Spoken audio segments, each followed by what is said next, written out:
Le Seigneur soit avec vous. Et avec votre esprit. Évangile de Jésus-Christ selon saint Matthieu. Gloire à toi, Seigneur. En ce temps-là, comme Jésus et les disciples étaient réunis en Galilée, il leur dit: le Fils de l'homme va être livré aux mains des hommes. Ils le tueront, et le troisième jour, il ressuscitera. Et ils furent profondément attristés. Comme ils allaient à Capharnaüm, ceux qui perçoivent la redevance des 2 drachmes pour le temple vinrent retrouver Pierre et lui dirent: votre maître paye bien les 2 drachmes, n'est-ce pas? Il répondit: oui. Quand Pierre entra dans la maison, Jésus prit la parole le premier: Simon, quel est ton avis? Les rois de la terre, de qui perçoivent-ils les taxes ou l'impôt? De leurs fils ou des autres personnes? Pierre lui répondit: des autres. Et Jésus reprit: donc, les fils sont libres. Mais pour ne pas scandaliser les gens, va donc jusqu'à la mer, jette l'hameçon et saisis le premier poisson qui mordra. Ouvre-lui la bouche et tu y trouveras une pièce de 4 drachmes. Prends-la, tu la donneras pour moi et pour toi. Acclamons la parole de Dieu. Louange à toi, Seigneur Jésus. Notre Église est d'une richesse incommensurable. Et nous pouvons voir cette richesse non seulement d'un point de vue sensible, visible, mais aussi et surtout d'un point de vue spirituel. Les charismes dans l'Église reflètent cette richesse. Et ces charismes qui sont d'une merveille divine nous aident à approfondir notre foi et donc notre relation avec Dieu.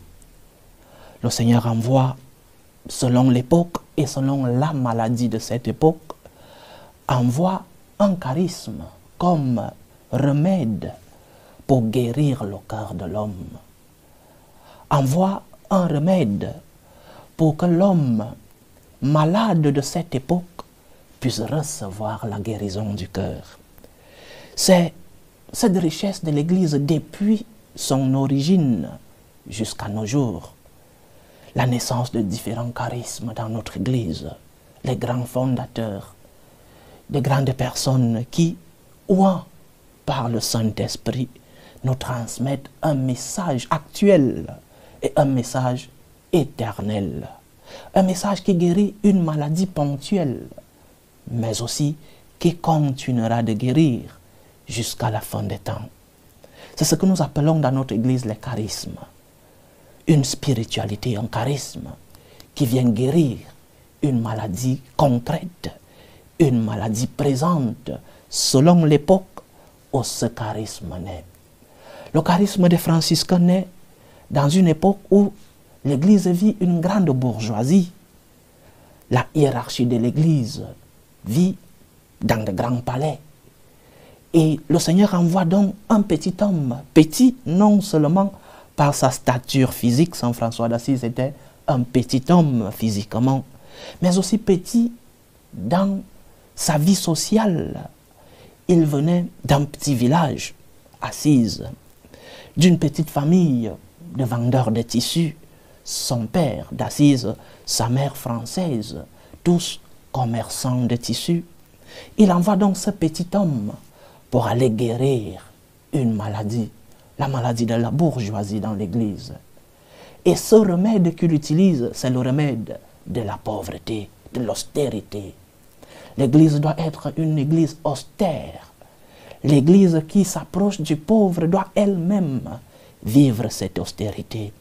Comment vas-tu prêcher si tu n'es pas l'exemple de ce que tu prêches? Comment vas-tu transmettre ce que disait le Seigneur, heureux les pauvres, alors que toi tu vis dans un palais, alors que toi tu jouis des richesses terrestres? Alors, Saint François d'Assise, qui reçoit de Dieu, qui reçoit du Seigneur dans ce rêve, répare mon Église, vient donc avec ce remède du Seigneur à son époque Et je répète, chaque époque a un remède que le Seigneur envoie comme spiritualité pour aller guérir les cœurs. Et chaque saint a aussi un message à véhiculer. À part le remède que le Seigneur envoie, il y a un message concret. C'est pourquoi je parle de la richesse de notre Église. Nous avons des modèles, nous avons des personnes qui ont vécu une spiritualité, un charisme, et qui nous laissent un exemple dans notre relation avec Dieu. Aujourd'hui, nous célébrons la mémoire de Sainte Claire d'Assise, fidèle amie et fidèle compagnonne de notre Seigneur, de Saint François d'Assise. Fidélité. Et le message de Sainte Claire se résume dans une phrase, une réponse qu'elle donne à Saint François d'Assise. Lorsqu'elle part de chez elle, nuitamment, elle fuit la maison, elle passe par ce qu'on appelait à l'époque la porte des morts et va rejoindre Saint François qui venait de commencer cette petite fondation dans la vallée d'Assise, avait déjà construit une petite église qui existe jusqu'à aujourd'hui à Assise, la Portioncule, et avec ses quelques compagnons qui étaient déjà là. Lorsque Sainte Claire arrive nuitamment, Saint François lui pose une question, « Qu'est-ce que tu cherches ?» Et la réponse de Sainte Claire, c'est le résumé de sa vie. Elle ne dit pas, « Je viens chercher la pauvreté ». Elle ne dit pas, « Je viens chercher ce beau garçon et éloquent que tu es, je veux te suivre toi ». Elle dit, « Je cherche Dieu, je cherche Dieu ». C'est un enseignement pour nous tous. Je ne cherche pas ni la pauvreté, ni le prêtre, ce prêtre éloquent, ce prêtre des réseaux sociaux, ce prêtre de ma paroisse, cet évêque, ce pape.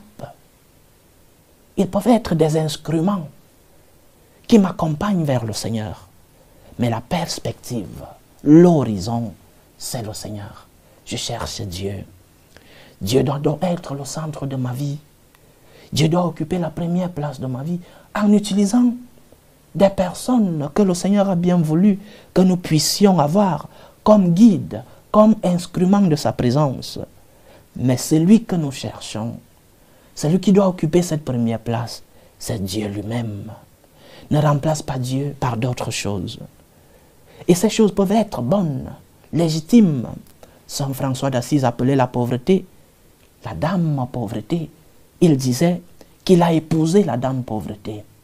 Mais il le faisait par amour pour le Christ pauvre. Et c'est ce Christ que Sainte Claire cherchait. Cherche le Christ au-dessus de tout. Cherche le Seigneur au-dessus de tout. Que le Seigneur soit le premier dans ta vie, qu'il occupe la première place dans ta vie, et tout le reste te sera donné comme ajout. Tout le reste te sera donné parce que le Christ vient avec, comme je le dis toujours, tout le package. Il vient avec tout ce dont tu as besoin. Tu veux être heureux? Cherche le Christ. Tu veux une famille réconciliée, une famille unie, une famille où les membres vivent en amour, en harmonie, en paix? Cherche à mettre le Christ au centre de ta famille. Lorsque le Christ règne dans ton cœur, lorsque Dieu occupe la première place dans ta vie, oui, il y aura des obstacles. Oui, la vie ne sera pas un long fleuve tranquille. Oui, il y aura des croix dans ta vie. Mais le Seigneur, même dans tes moments de croix, te dira, lève-toi, tu n'es pas seul, je t'accompagne. Parce qu'il t'a promis, viens à moi, venez, vous tous qui êtes sous le poids du fardeau, et je vous donnerai du repos. Sainte Claire nous enseigne donc de mettre le Seigneur à la première place dans nos vies. Que les richesses de ce monde, qui sont bonnes, qui n'aimeraient pas avoir des richesses, mais que ces richesses n'occupent pas la première place dans ta vie, ne remplacent pas les choses éphémères de ce monde par Dieu qui est éternel et qui remplit ton cœur d'amour, de miséricorde, qui remplit ton cœur de sa présence. Et la paix que tu reçois, la forteresse que tu reçois dans les sacrements, la consolation que tu reçois, Lorsque tu lui demandes pardon dans le sacrement de la pénitence, ce sont les biens qui demeurent, ce sont les biens éternels. Sainte Claire t'enseigne de chercher Dieu en premier, de mettre le Seigneur à la première place dans ta vie. Lorsque le Seigneur occupe cette place, il y a de l'ordre dans ta vie, il y a un équilibre dans ta vie. Il y a ce que Saint François d'Assise appelait équilibre de Dieu. L'équilibre divin règne dans ta vie parce que Dieu est équilibre, parce que Dieu est ordre, parce que Dieu est celui-là qui met de l'ordre dans ta vie. Il t'aidera à aimer les autres. Il t'aidera à aimer ta famille, à aimer tes ennemis, à aimer ceux qui t'ont fait du mal, à aimer ton travail et à bien utiliser les biens que tu as reçus. Parce que Dieu occupe la première place dans ta vie, il y a de l'ordre, il y a de l'équilibre. Cherche donc le Seigneur en premier. Dis-lui, Seigneur, c'est toi que je cherche. Je veux te mettre à la première place dans mon cœur. Je veux que tu règnes dans ma vie et que les biens que j'ai et les biens que je cherche puissent occuper une deuxième, une troisième place, que c'est toi qui puisses occuper la première place dans ma vie. Pas l'unique place, parce que je dois aimer ma famille, je dois aimer mon mari, je dois aimer mes enfants, je dois aimer les autres, mon travail. Mais Seigneur, je dois t'aimer en premier, parce que tu m'as aimé en premier. Que le Seigneur nous aide et que Sainte Claire intercède pour nous. Loué soit Jésus-Christ. À jamais.